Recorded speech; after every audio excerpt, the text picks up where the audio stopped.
ये मुहाफिज कौन है? ये हमारे सिपाही तो नहीं है सरदार।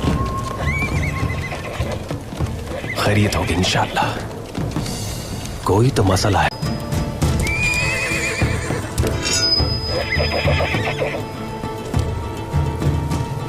यहां क्या कर रहे हो तुम? हाँ, तुम्हारे सरदार के छीने गए औताक को मैंने और बाबा ने वापस ले लिया है।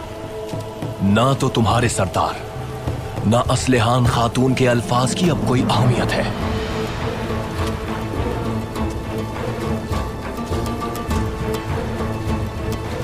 असलहान खातून कहां है? वहीं जहां होना चाहिए। पकड़ लो इसे।